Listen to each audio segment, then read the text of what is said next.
Okay, so basically when we use the word Dhamma and Dhamma, there are two words in Pali. Dhamma is teaching, the dispensation or the knowledge or whatever. Dhamma is the thing, nature of anything. And the nature of anything is to arise and perish. That's all it can do. So everything in life we see is rising and ceasing, just like sunrise, sunset. So we are born and we die. When we die, we don't know, and where we will be born also we don't know. So we have uncertainty. Whereas there is one thing which is unchangeable, and Buddha calls it as Nibbana, which because it's changeless. There's nothing to feel, nothing to perceive, nothing to know, nothing not to know, etc. Basically, if you take different religions, they address the same thing in different ways. So let's take Hinduism, they address it by defining what is Brahman. What's that? There's nothing wrong in that. It's good to know what it is. If you take Buddha teaching, he doesn't go on the top, he goes on the down. He says, what is dukkha? You look at the suffering rather than looking at that. If you are able to come out of suffering, you get that. It's a perspective which matters. Means I take this perspective or take that perspective. If I take the overall perspective like God, Allah, or this or that, it means I am defining that which is undefinable. I am trying to perceive something which cannot be perceived with the 6 senses, or rather 5 senses to begin with.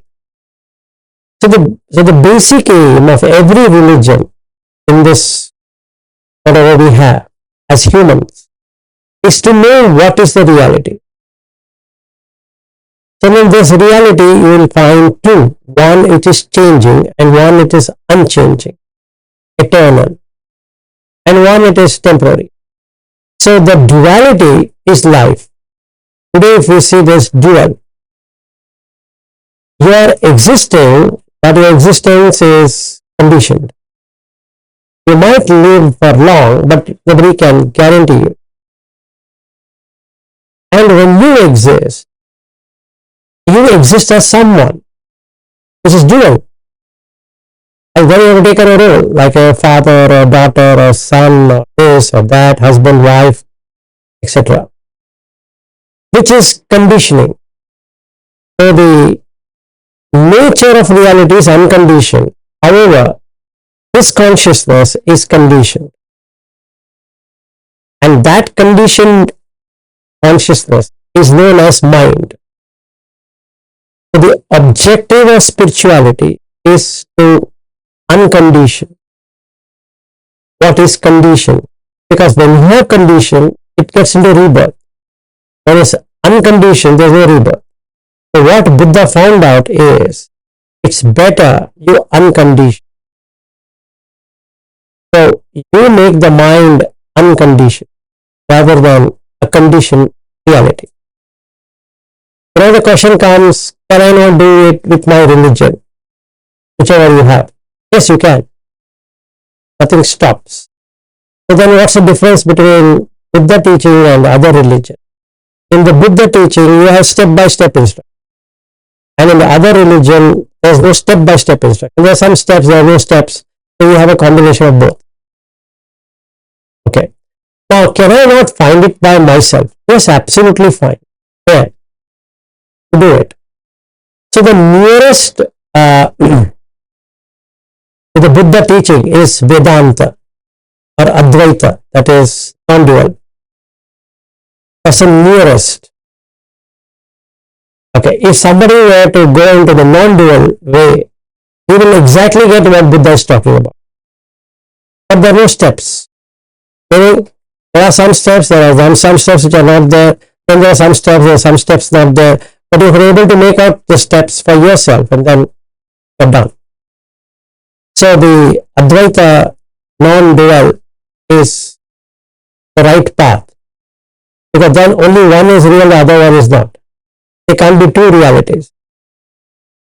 presently as we function, there are two realities. One which is eternal, one which is not eternal, but looks eternal or seems eternal. So if I were to ask, are you going to die tomorrow? And you say no. That's called dual. And none of us will agree that we are going to die tomorrow. And we have plans. 10 years plans, 15 years plan, 50 years plan also if you want.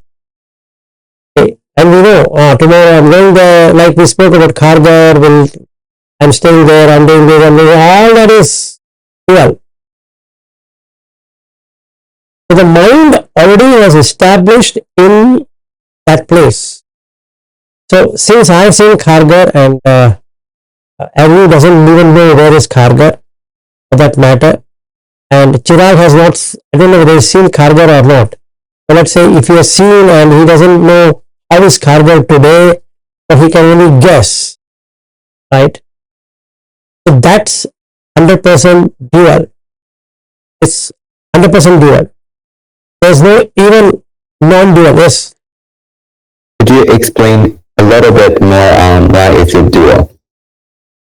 Because there's an existence which is unchangeable. So when we say Khargar, it never changes forever. Because we can refer it back. So we have a samya, perception, and we have symbolized it, nimitta.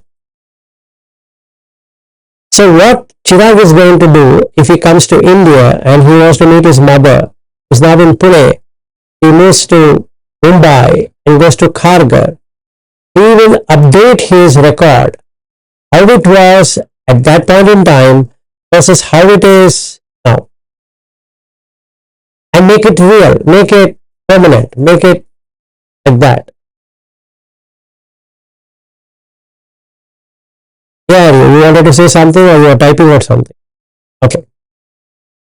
Okay, so the basic thing we need to understand is when we symbolize, we make it real. It's real. It's for real. It's 100% real. We're not going to change. For whatever reason, we're not going to change it. It's real. It's eternal. Like if you were to ask me, do you have the San Francisco? The answer is yes. Do you have San Jose? Yes. Do you have Los Angeles? Yes. They change? No. The places, the environment might change, but San Francisco is going to be SFO. Anybody saying SFO, you're going to come there. So if you say Hollywood, yes, Hollywood exists. So if you take California as a state, it's created, but yet it is real. And that's how you create two realities. One which is unchanging, one which is changing and yet eternal. Isn't it or not?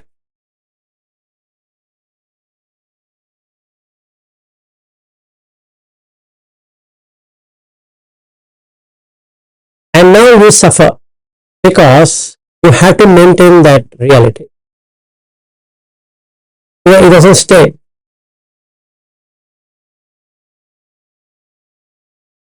Like if you take Google or IBM or this or that, they are real. Yes, but it's created. They are not real as real. Their existence is counted, but yet it's real. So I would like it to exist because I'm working there. The day I quit and I join some other company, I don't even care what happens to that company.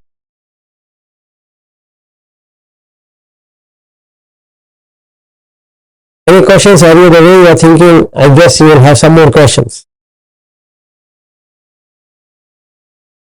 No, I haven't even grasped it enough to have a question.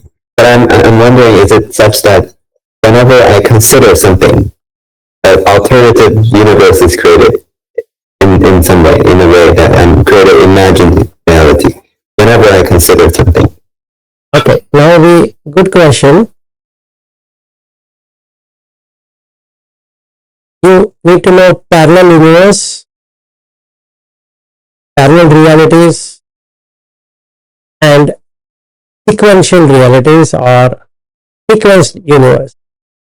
In terms of Buddha, the parallel universe is referred as loka. Right? So you create a world of six senses at the very moment. When I say California, the six senses are created then and there. That means you experience California. As simple as that. You can see California, which is really not there, but still you can see. You can hear California. You can taste California. You can touch California. You can smell California. And you can think California. Isn't that an amazing thing?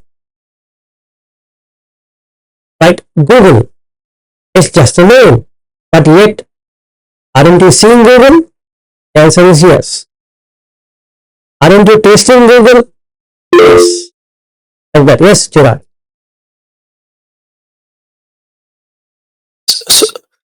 So something I was wondering was how real is California compared to, let's say, whatever I'm seeing in front of my screen, like Eru and you know, because what I'm thinking is, let's say Eru and you, I guess it's a multi-layered question, right? Because let's say you guys I can perceive directly by sight. I mean, obviously, I refer to you guys as symbols, Eru and let's say Vilas.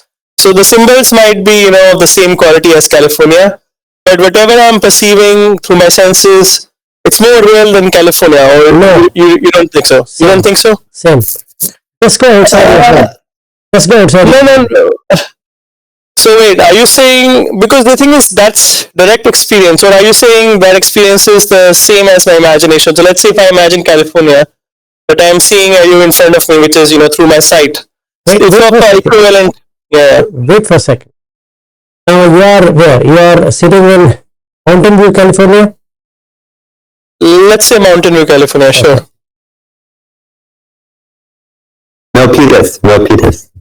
Milpitas, okay. So now, whichever place you are staying, now, is there a Mountain View? Yeah, it's close by. I mean, that's where you live. Exactly. Now you created it. No, I agree. I created it, but here's the thing. Yeah, okay. So what I'm telling you, Chirag, is if you were to get out of your home, just get out of your home, and you were to drive to or walk across, you'll get Mountain View.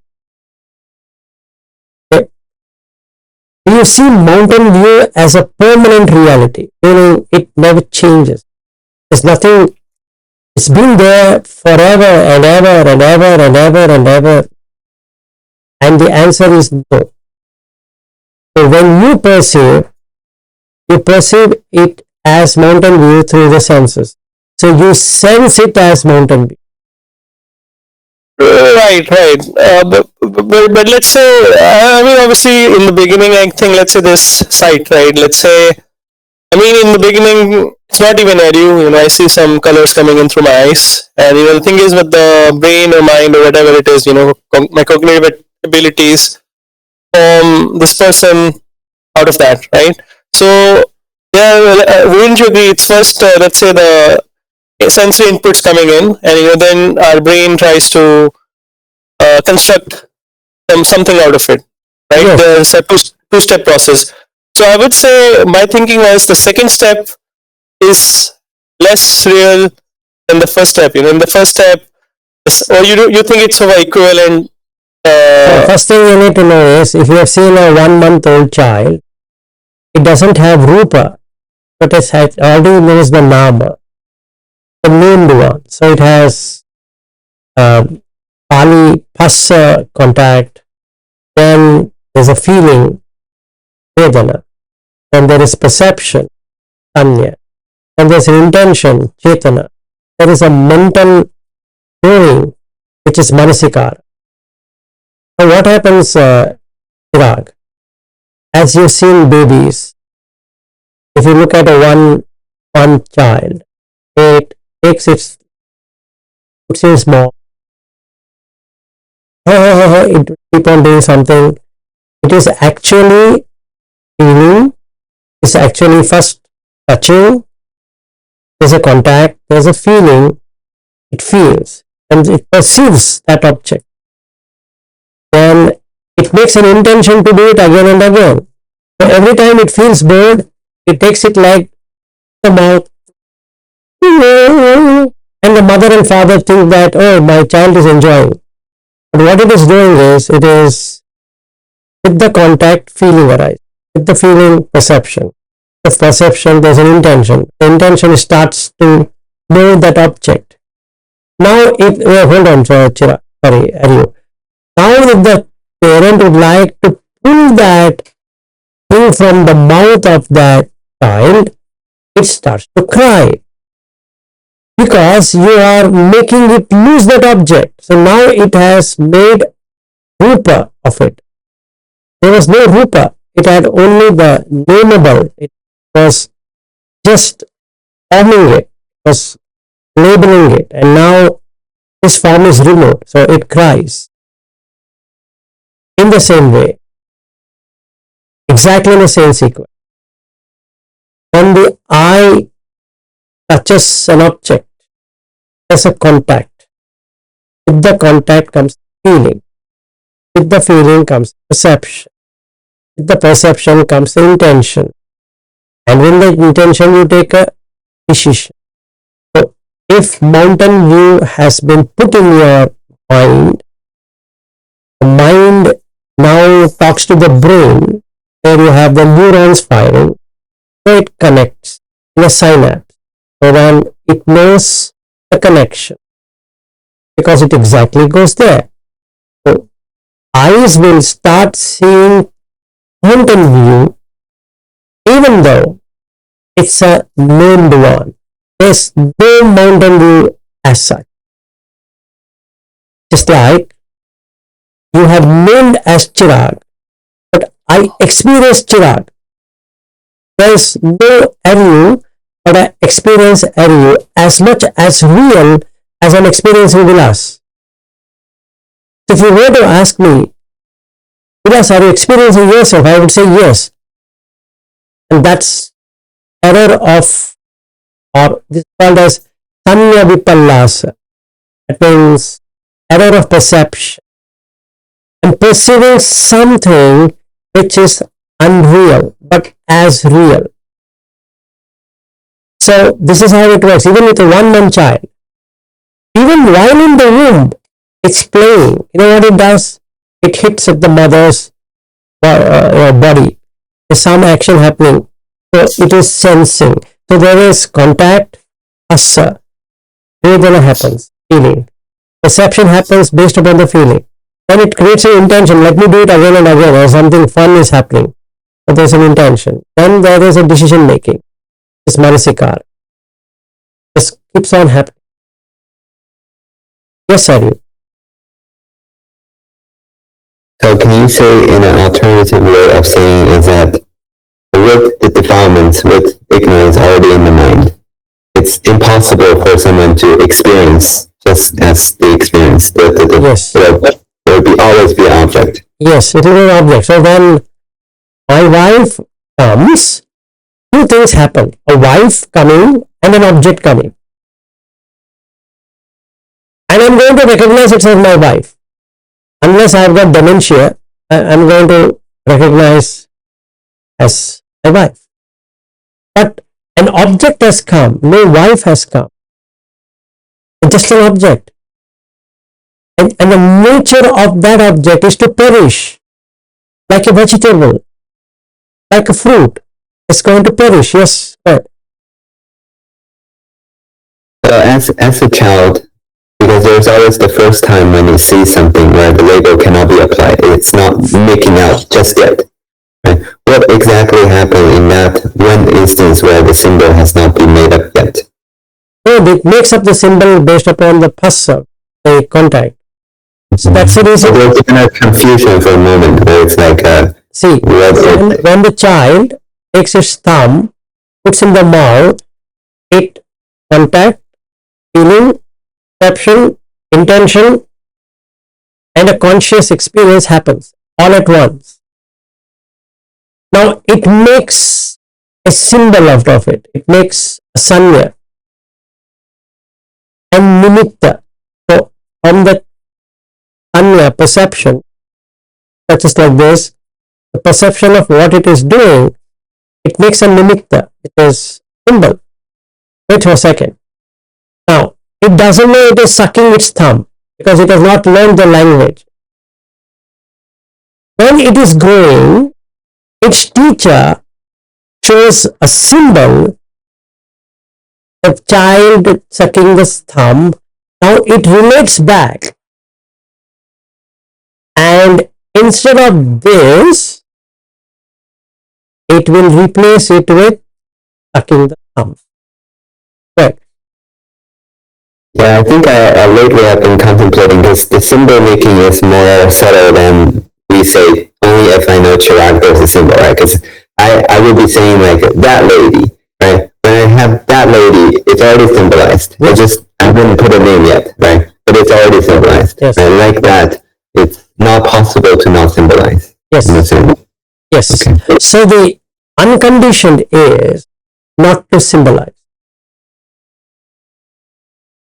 The more you symbolize, the worse it gets. Like Mountain View is a symbol. So now you refer to Mountain View, irrespective there was a mountain or didn't have a mountain or what's a view there, and nobody knows what it is, right? So, Woodward Street. Who knows what is Woodward Street? I don't know which idiot is that person, Woodward Street. This boulevard or that boulevard. We don't know. But we tend to symbolize it just like a child sucking its thumb or its feet or whatever. When it was 1 month old, it just casually took its own leg because it doesn't know what to play with now. It's getting bored. What it does, it takes its own leg and puts one of its finger into the mouth and starts sucking. And that's a play for it. It doesn't know what else to do with that. So if the mother and father were to pull it out, it cries because you have taken out the object. In the same way, if you take out Y from you, you're going to cry. It's like the child doing it. There's no difference. It's absolutely what you're doing. If you lose a company job, you're going to cry because that toy is no longer available for you. You need to find another toy now. So, the two realities. One reality which is always there, and another reality what is created. The problem is with the created reality which is unreal. It looks real. So if you ask me, aren't you experiencing? And the answer is yes. But that is a fake experience. It's not a real experience. You're not experiencing your wife forever. No one can experience a wife. No one can experience a husband. Yes. I remember a long time ago we were talking about this. You were saying something like the first time you ever see, let's say, a bird is the closest to pure experiencing the raw reality as it is. But as more quickly it gets related. Yes, I see that in Anjana and my son. The moment they see, they will name it. The first question they ask, what is it? What is this tree? But even that relative to pure is also connected with all sorts of symbols already. So it's never always less than pure. Yes, never in our life you're going to see without a symbol. Never. Everything is symbolized. Everything is symbolized. So when we have a symbol, we are running behind symbols.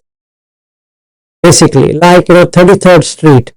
Exit here, exit there, this highway, that freeway, this one, all are symbols. Everything is symbolized, right? So you're basically tuned towards symbols, which seems real.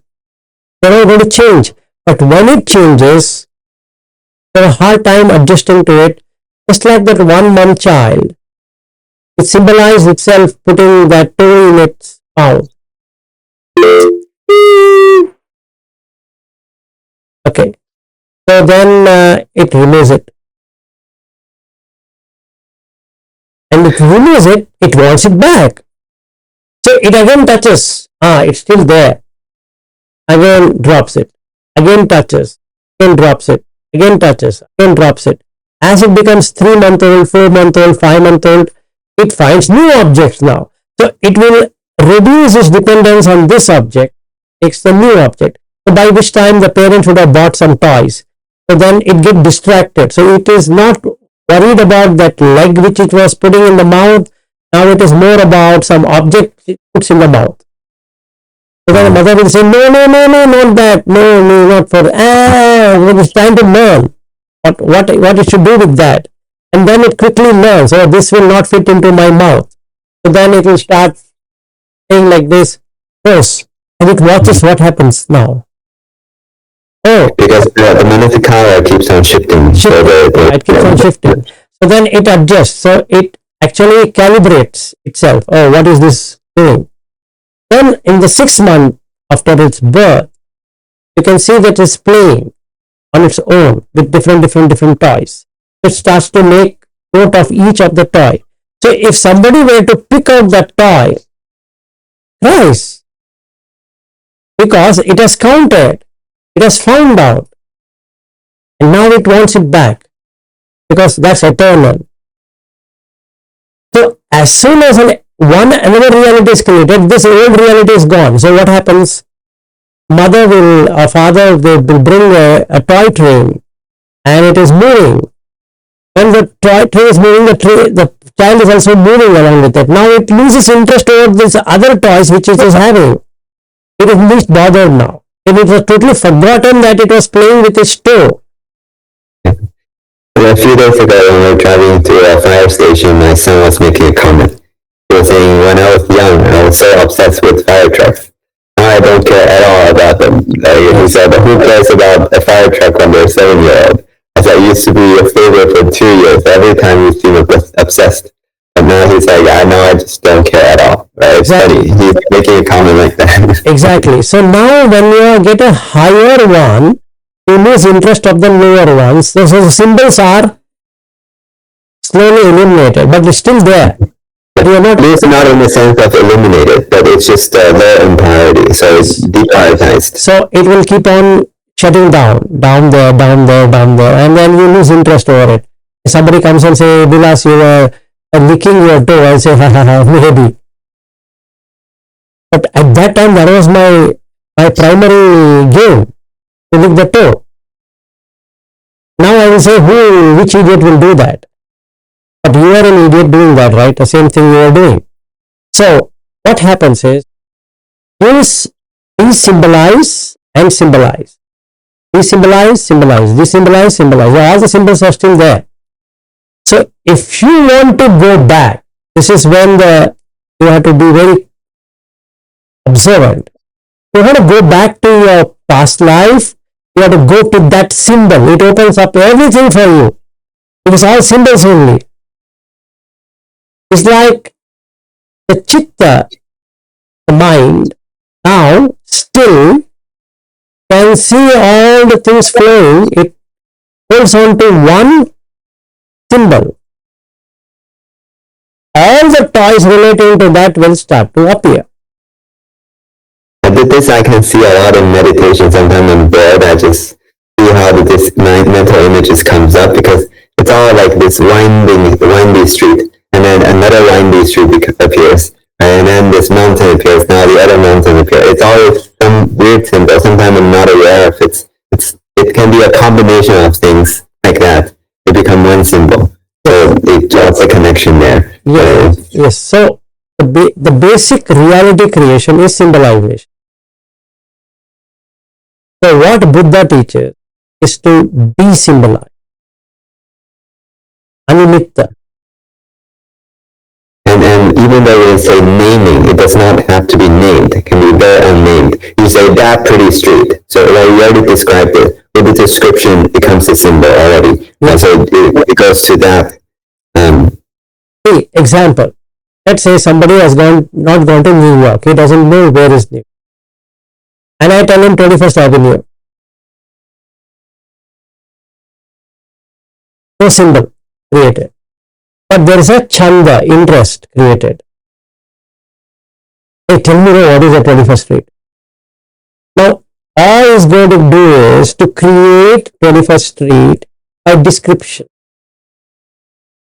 Right? I'll say 21st street, if you have gone to Broadway and this and then I get that and blah blah, then there is this street and then next is that street. Then you go walk this front, there's a waterfront there, and after that Hudson River, and you cross that, then you get the Hudson River. He knows the river now. So now what he's going to do is, if he ever had symbolized river, instantaneously a river appears in the mind. A river. Yes. I was thinking of a funny thing lately because my son's getting into so much baseball players. So he started asking me, do you like, Aaron Judge more or Shohei Ohtani more? I was like, I don't know either, right? So I don't know which one to make better. So tell me who I did, right?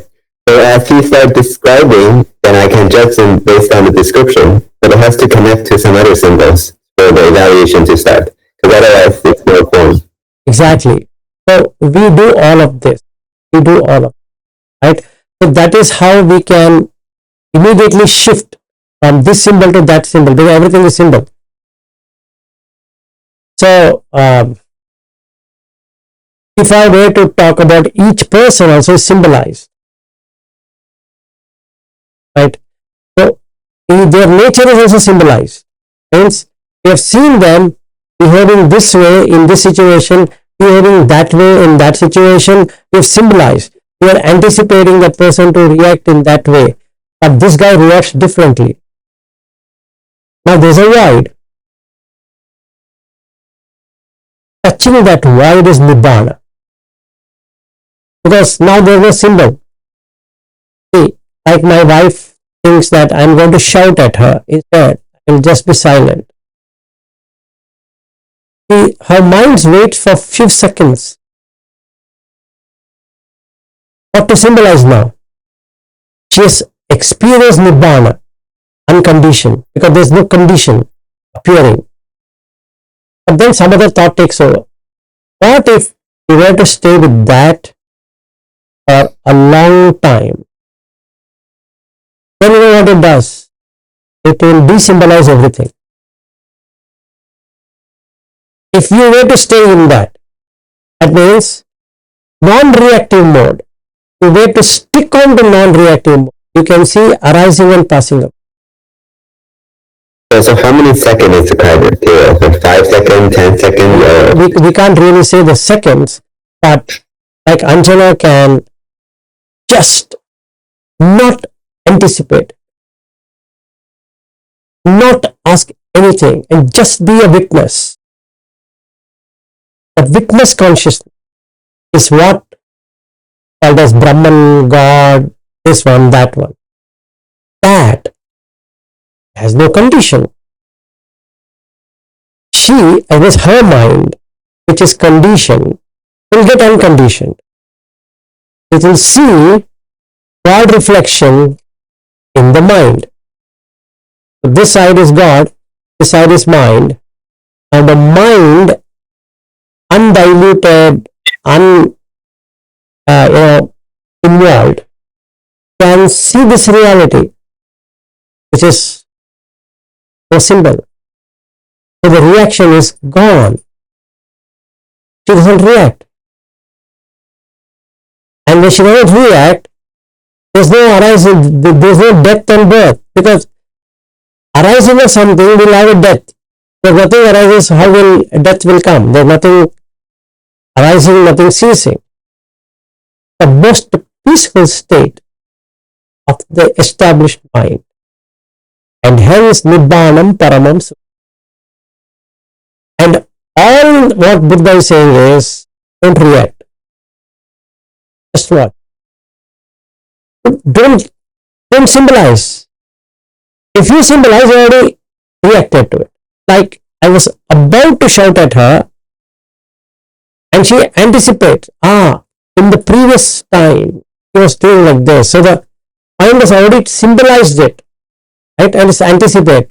When it comes, he is your usual person sitting there. So Our mind becomes still at moment because it doesn't know what to do. Could you say that time is also symbolized? This last Yes. second is.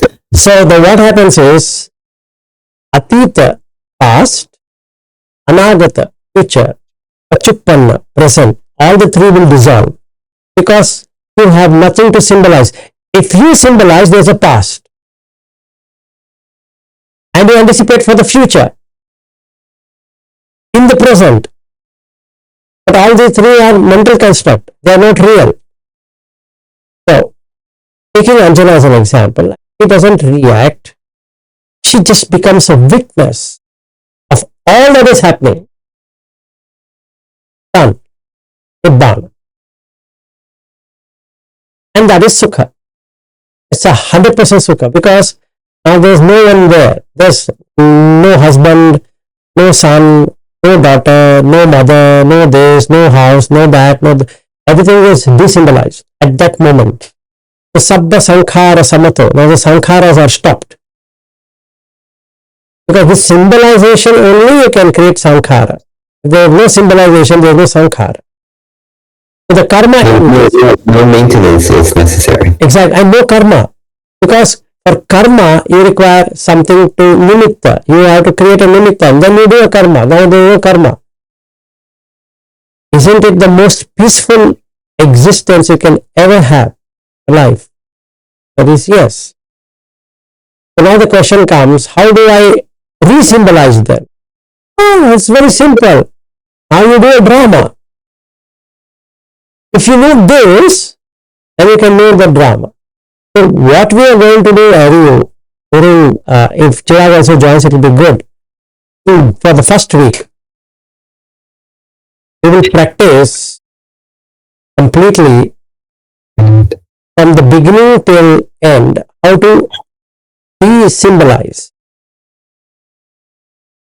In 7 days, like those people who are able to get into infinite consciousness, we can also get there together. And next 1 week, we can do that with the entire places where we are going to be going. Let's say, instead of sitting at the home, we can just and see whether it symbolizes, non-symbolizes, symbolizes, non-symbolize, symbolize, non-symbolize.